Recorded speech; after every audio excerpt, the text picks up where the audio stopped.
you very much. Well, tell you what.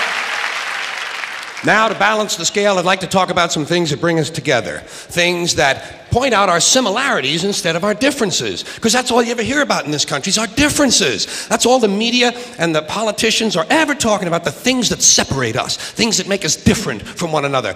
That's the way the ruling class operates in any society. They try to divide the rest of the people. They keep the lower and the middle classes fighting with each other so that they, the rich, can run off with all the fucking money.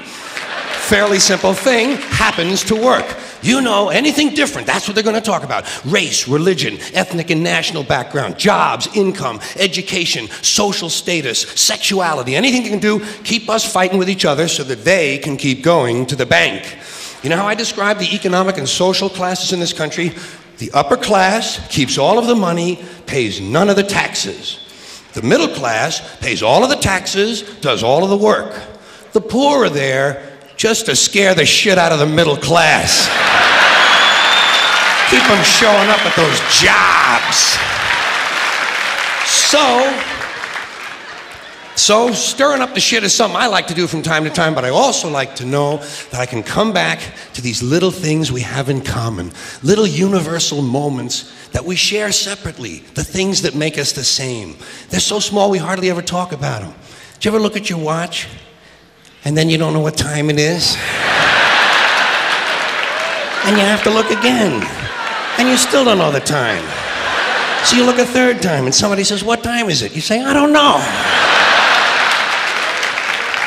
Did you ever notice how sometimes all day Wednesday, you keep thinking it's Thursday? And it happens over and over all day long. And then the next day, you're all right again. Do you ever find yourself standing in one of the rooms in your house and you can't remember why you went in there?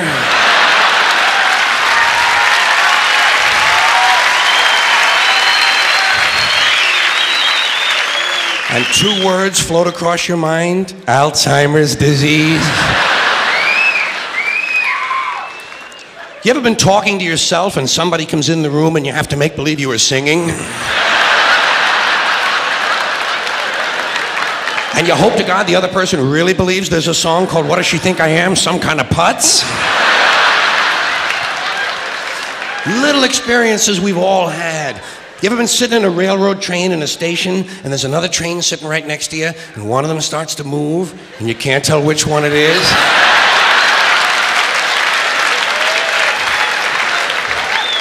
How about when you're out on a small boat on a windy day? You ever been out rocking back and forth for 3 or 4 hours trying to keep your balance? Rough seas, little boat. Then you get back into the shore and you're standing on the dock and you could swear there was something inside of you that was still out there rocking. Did you ever try to pick up a suitcase you thought was full, but it wasn't? And you go, "Doo?" And for just a split second you feel really strong. How about when you're looking through a chain link fence? Did you ever notice if you're just the right distance from a chain link fence, sometimes it seems to go,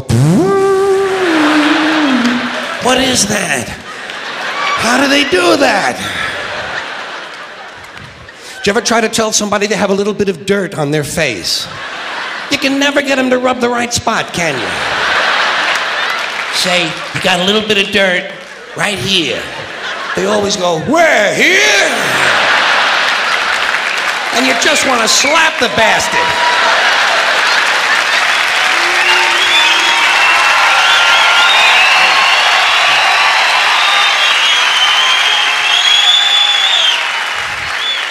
Do you ever notice how awful your face looks in a mirror in a restroom that has fluorescent lights? Every cut, scrape, scratch, scar, scab, bruise, boil, bump, pimple, zit, wart, welt, and abscess you've had since birth all seem to come back at the same time.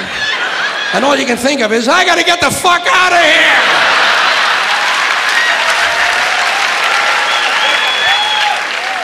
Do you ever notice sometimes when you're walking with your arm around your date, one of you has to change the way you're walking?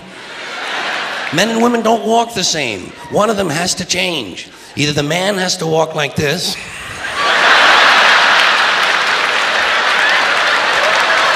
or the woman has to walk like this.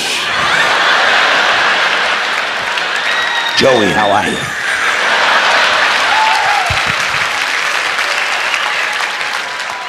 How about when you're going up a flight of stairs and you think there's one more step? And you go... And then you have to kind of keep doing that, you know? So people will think it's something you do all the time. I do this all the time. It's the third stage of syphilis.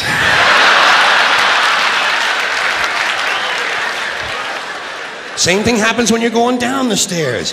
You could swear there was one more step. Holy shit. My hips are in my chest.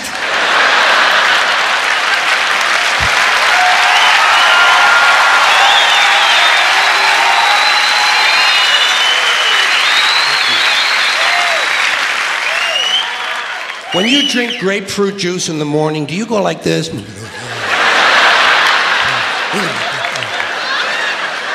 I do too. Why do we drink it? It's like ice cream throat. You know when you've been eating ice cream too fast and you get that frozen spot in the back of your throat, but you can't do anything about it because you can't reach it to rub it? You just have to kind of wait for it to go away. And it does. Then what do? Eat more ice cream!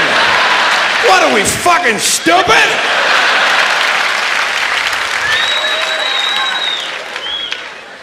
Did you ever fall asleep on a late afternoon and wake up after dark and you don't know what goddamn day it is?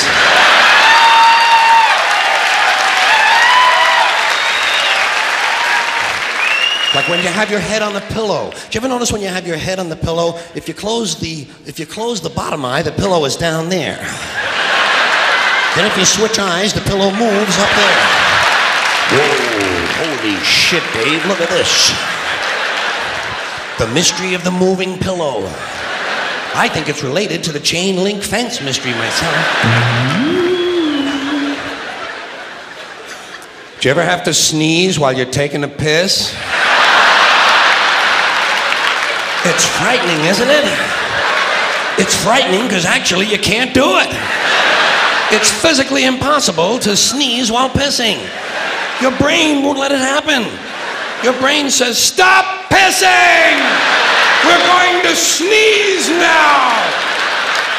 Because your brain knows you might blow your asshole out.